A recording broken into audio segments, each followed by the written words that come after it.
आप सबका स्वागत है भूतिया ट्यूब में, जहां हर कहानी में छुपा है एक खौफनाक रहस्य। यहां आप सुनेंगे उन सच्ची घटनाओं को जिनसे जुड़े हैं अनसुलझे रहस्य, डरावने अनुभव और ऐसी कहानियां जो आपके होश उड़ा देंगी। जब अंधेरा हर तरफ फैलता है और सन्नाटा गहराता है, तब होती है हमारी कहानियों की शुरुआत। तैयार हो जाइए, क्योंकि जो आप देखने और सुनने वाले हैं वह आपके दिल की धड़कनें तेज कर देगा। भूतिया ट्यूब, जहां हर रात एक नई दहशत की कहानी आपका इंतजार कर रही है। रमेश, जो एक साधारण ऑटो ड्राइवर था, अपने परिवार के लिए रोजी रोटी कमाने के लिए दिन रात मेहनत करता था। उसकी जिंदगी में कुछ खास नहीं था, सिवाय उन यात्रियों के जिन्हें वह अपने ऑटो में सफर करवाता था। लेकिन एक रात रमेश की जिंदगी में कुछ ऐसा घटित हुआ जिसे वह कभी भूल नहीं सकता। वो रात एक ठंडी सर्दियों की थी। उस दिन रमेश ने काफी देर तक काम किया था और अब वह घर लौटने की सोच रहा था।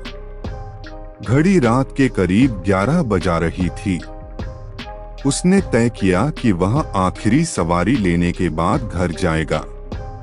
तभी उसे सड़क के किनारे एक औरत खड़ी दिखाई दी।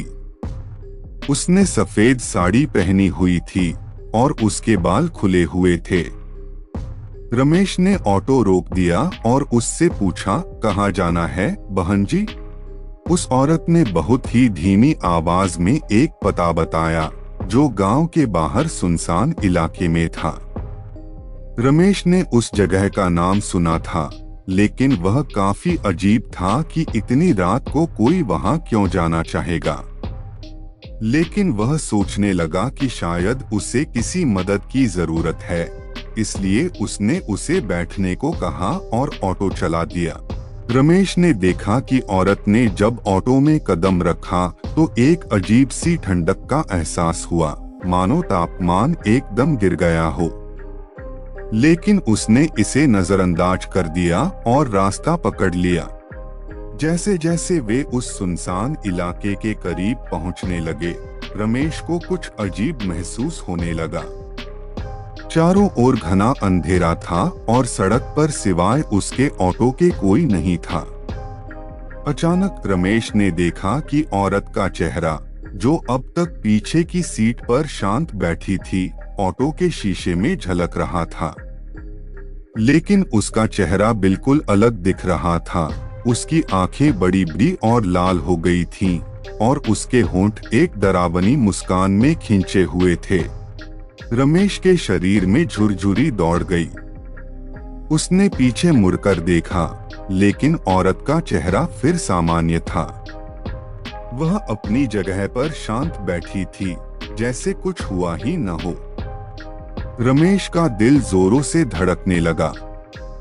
वह जितनी जल्दी हो सके उस जगह से निकल जाना चाहता था। जब वे उस स्थान पर पहुंचे जहां औरत ने उतरने को कहा था, वह जगह पूरी तरह से वीरान थी।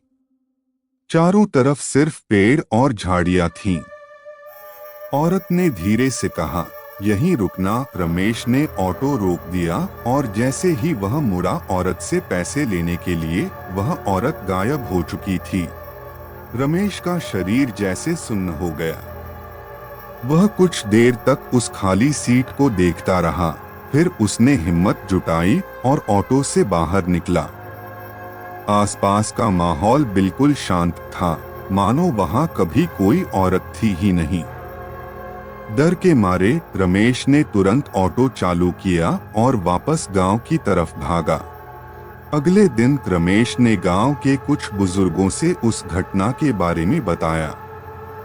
उन्होंने सुना और रमेश से कहा कि वह जगह जहां वह औरत उसे ले गई थी, वर्षों पहले एक युवती की आत्महत्या का स्थान था। वह युवती अपने प्रेमी के धोखे के कारण अपनी जान दे बैठी थी और तब से वह जगह शापित मानी जाती थी। वहां अक्सर उस औरत की आत्मा को भटकते हुए देखा गया है। दोस्तों, अगर आप अपनी कहानी हमें भेजना चाहते हैं तो इंस्टाग्राम आईडी पर भेज सकते हैं। ये कहानी आप लोगों को कैसा लगा कमेंट में बताना ना भूलें और कृपया चैनल को सब्सक्राइब जरूर करें।